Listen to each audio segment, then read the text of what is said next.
Social Security benefits are completely tax-free in retirement. True or false?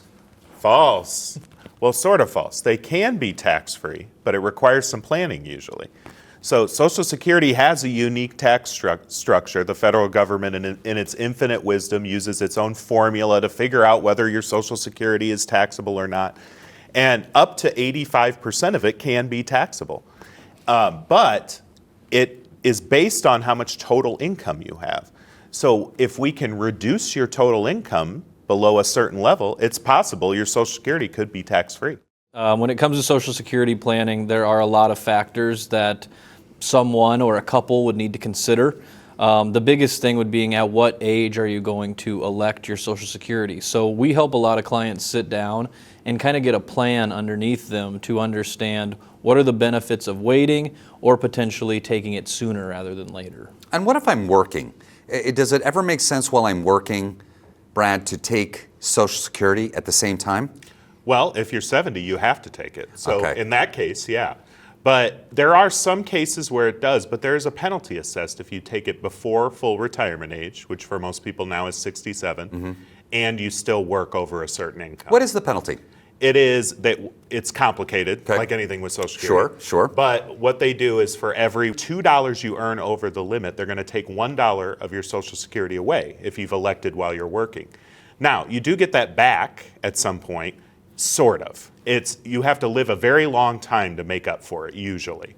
And so for most people, it doesn't make sense. There are certain cases where it does, but for most people, it doesn't. So I would imagine, Lucas, that there's some sort of software that you can use to optimize this. So what is that whole software and how does it work? And when I come in, what do I need to bring with me? We have tons of tools that we can use to help calculate these things. Typically, we would ask for Social Security estimates, maybe even tax returns to put into that software and really get a full plan in place. Okay, and can I go to the Social Security website and how will that help me? Yeah, you go to the Social Security website, you type in some information, and it will generate estimates on what your monthly benefit could be depending on what age, things like that. But just because you know the amount doesn't mean that's telling you the right time to take it. Correct. And so it will show you the range of Social Security amounts you'll get from age 62 all the way up to 70. But picking which one of those you want to take is a much more complicated issue. Right, so I would imagine at some point here, Brad, the whole idea of longevity is at play. Definitely. Because at some point, clearly if I take it later, then, so instead of, I'm going to give you a for example, and I know we don't have a calculator here or a computer right now. Instead of taking it at 62, I opt to take it at 70. So now I've accumulated all the extra percentage that I'm going to get over that time, which by the way is pretty significant, Yes. waiting to 70 over 62. But that 8 years that I did not take Social Security, at some point there's a break even, Yes. right? And it's going to take a few years. Are you able to calculate that for people? Yes, yeah, we do it all the time. The break even is great when you're looking at a single person's Social Security. But if you do it for two people, say a married couple, it gets very, very complicated. And that's where break even breaks apart.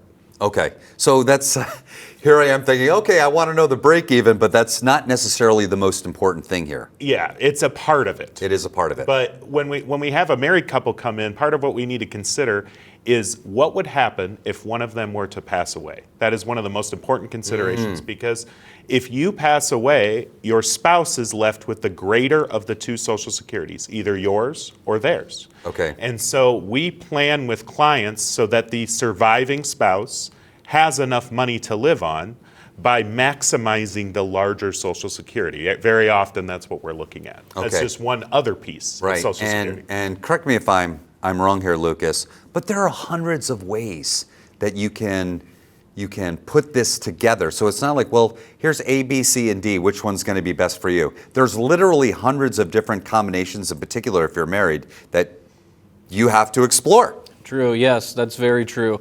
And there's other outside factors as well. What other accounts are out there? What other assets do you have? And that's what the planning that we use will take all of those factors together and give you a full plan to look at everything in one piece.